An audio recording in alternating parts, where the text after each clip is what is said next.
생각하면서 그리운 마음을 담아서 더욱 간절하게 서로를 위해 기도하는 값진 하루하루를 보낼 수 있기를 바랍니다. 그럼 이제 본론으로 들어가 보겠습니다. 여러분들 뭐 성경책을 지금 가지고 계시다면 선생님이 읽는 구절을 한번 같이 읽어도 좋고요. 선생님이 어차피 읽어줄 거니까 그냥 조용히 들어도 괜찮습니다. 방금 이동 선생님 기도하실 때 말씀하셨지만은 선생님이 미리 한번 읽어보라고 공지는 했었거든요. 읽어봤는지 모르겠네요. 오늘 본과 1과는 출애굽기 1장과 2장에 있는 말씀인데요. 애굽이라는 것은 지금의 이집트를 말하고 출애굽기의 출은 어딘가로부터 빠져나온다는 뜻이기 때문에 출애굽기는 이집트를 탈출한 기록이라고 여러분들이 생각하면 될 것 같습니다. 그럼 이제 우리가 출애굽기란 제목의 뜻은 알겠는데 왜 이집트를 탈출해야만 했는지를 알아야 되겠죠. 하나님께서는 아브라함에게 이런 일이 있을 것을 미리 말씀하셨었어요. 선생님이 창세기에 있는 말씀을 한번 읽어보겠습니다. 창세기 15장 13절에 있는 말씀인데요.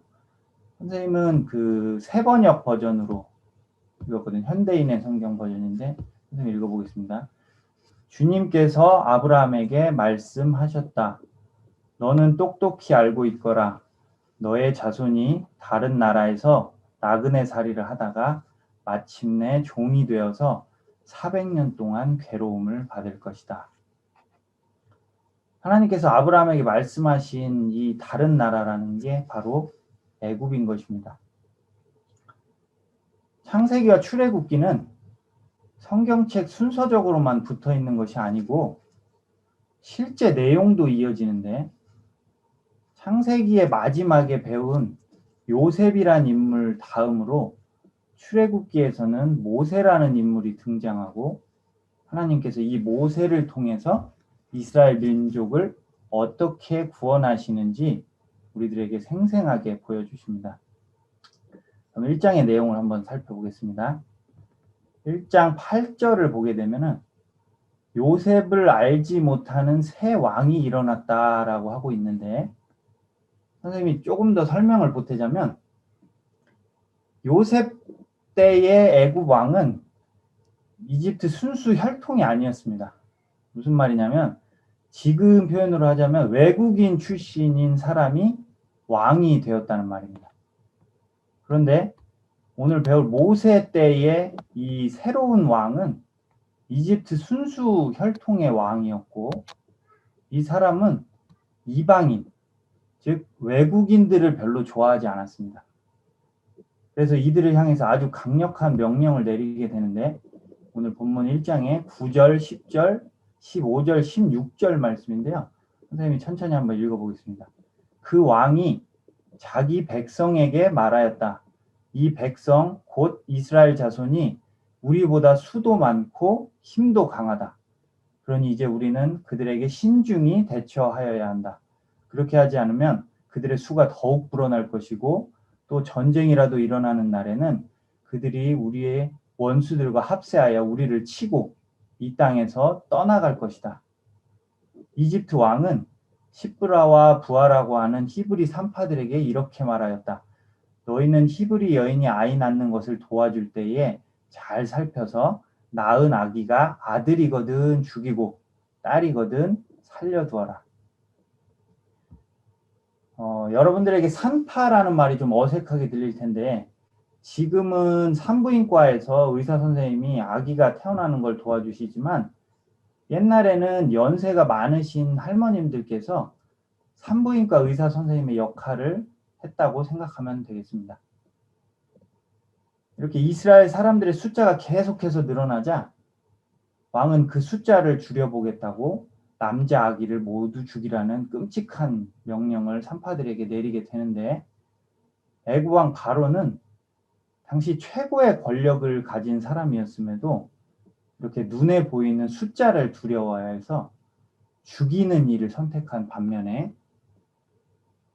그 왕의 명령을 받은 히브리 산파들은 어떻게 보면 세상이 보기엔 아무것도 아닌 존재였을 뿐만 아니라 이렇게 왕의 명령을 그 당시에 어기면 목숨을 잃게 되는 위기의 상황에서도 그 명령을 어기고 소중한 생명을 살리는 선택을 하게 됩니다. 또 1장 17절 말씀을 한번 읽어보겠습니다. 산파들은 하나님을 두려워하였으므로 이집트 왕이 그들에게 명령한 대로 하지 않고 남자아이들을 살려두었다. 따라서 우리가 출애굽기 1장의 말씀을 통해서 얻을 수 있는 교훈은 하나님의 백성들은 악한 세상 가운데 산다 하더라도 세상을 두려워하는 것이 아니라 하나님을 두려워함으로 살아가야 하는 것입니다.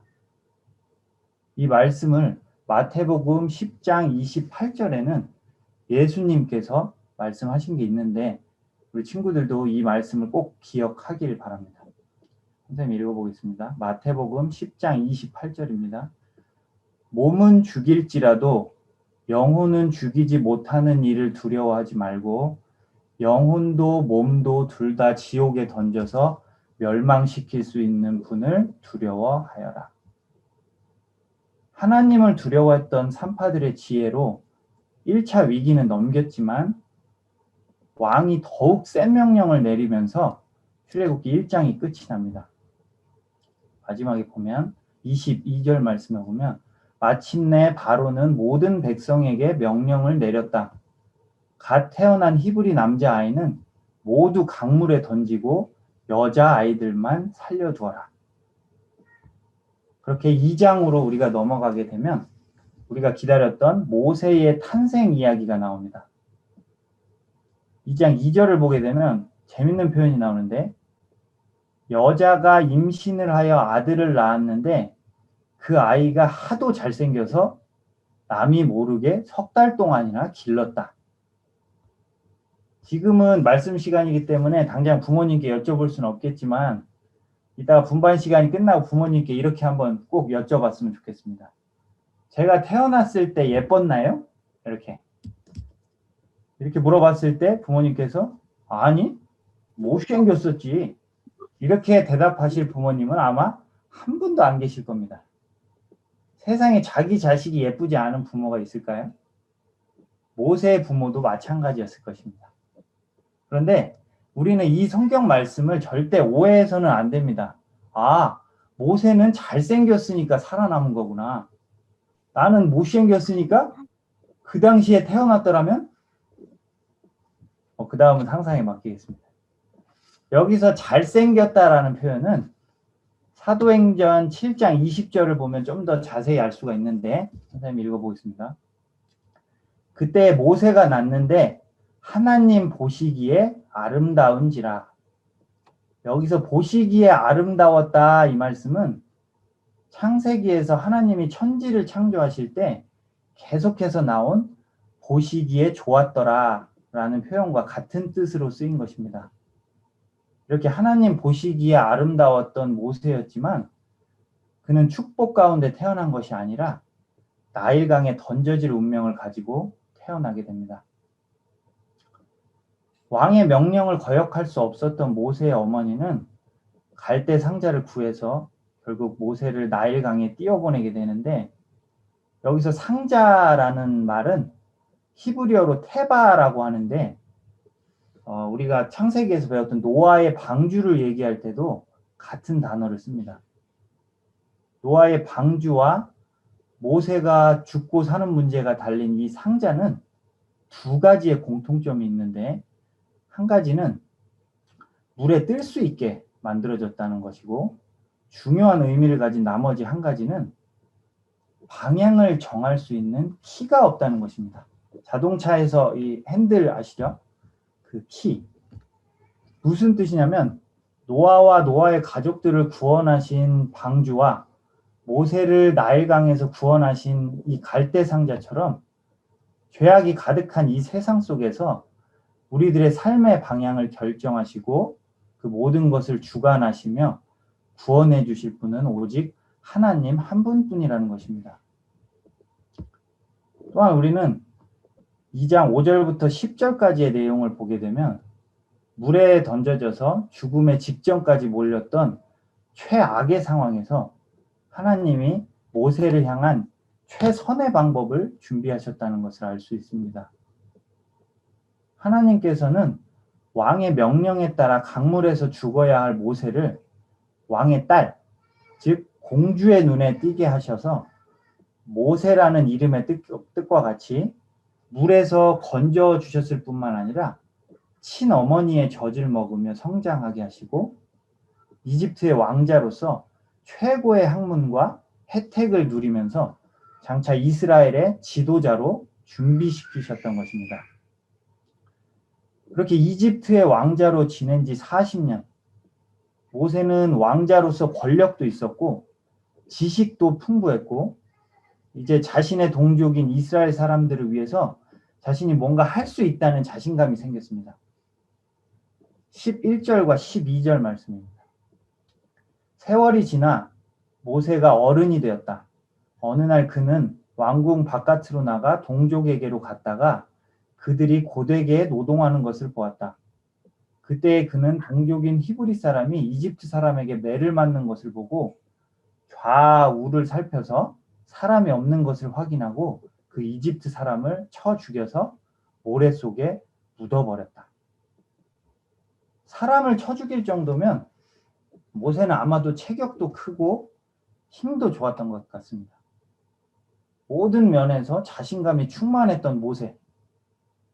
그는 옳은 일이라고 생각하고 자기 힘에 의지해서 한 일이지만 결국 그는 살인을 저지르는 범죄자가 되어서 미디안 광야로 도망치는 신세가 되어버렸습니다.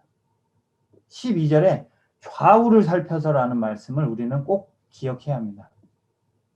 하나님을 믿는 우리들은 왼쪽과 오른쪽, 즉 인간의 시선이 아닌 하나님이 계신 위를 바라보고 말과 행동을 함에 있어 신중해야 할 것입니다.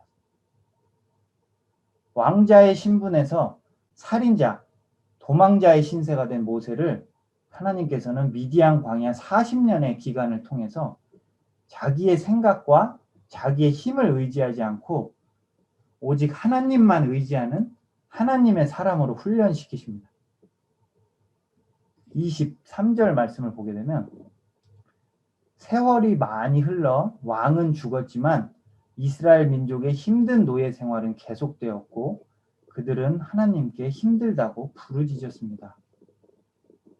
그 부르짖음에 하나님께서 어떻게 반응하셨는지를 살펴보고 오늘 말씀 시간을 마치도록 하겠습니다. 24절과 25절 말씀인데요. 하나님이 그들의 고통 소리를 들으시고 하나님이 아브라함과 이삭과 야곱에게 세운 그의 언약을 기억하사 하나님이 이스라엘 자손을 돌보셨고 하나님이 그들을 기억하셨더라.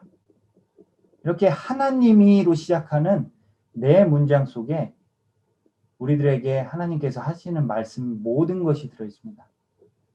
하나님께서는 우리들의 기도를 들으시고 하나님께서 하신 약속은 변치 않고 하나님께서 반드시 기억하시며 하나님께서는 우리들의 인생을 돌보시고 하나님께서는 우리를 그 누구보다 잘 아십니다.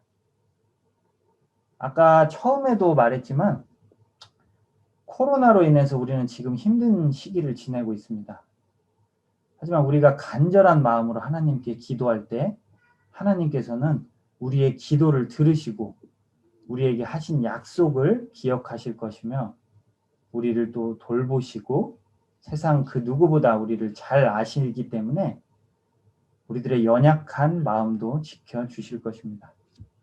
선생님도 여러분도 이 말씀을 붙들고 더욱 힘을 냈으면 좋겠습니다. 기도하고 마치겠습니다. 하나님, 모세의 이야기를 통해 저희들에게 교훈해 주셔서 감사합니다. 여러 가지로 힘든 시기지만 이런 때일수록 저희들 하나님께 더욱 의지하고 하나님만 바라볼 수 있는 귀한 시간이 될 수 있도록 선히 인도해 주시고 물에서 건져졌다라는 모세라는 이름의 뜻과 같이 우리 주일학교 학생들 한 사람 한 사람의 영혼도 하나님께서 말씀을 통해 건져주시길 간절히 소망합니다. 귀한 시간 주심에 감사드리올 때 예수님의 이름으로 기도했습니다. 아멘.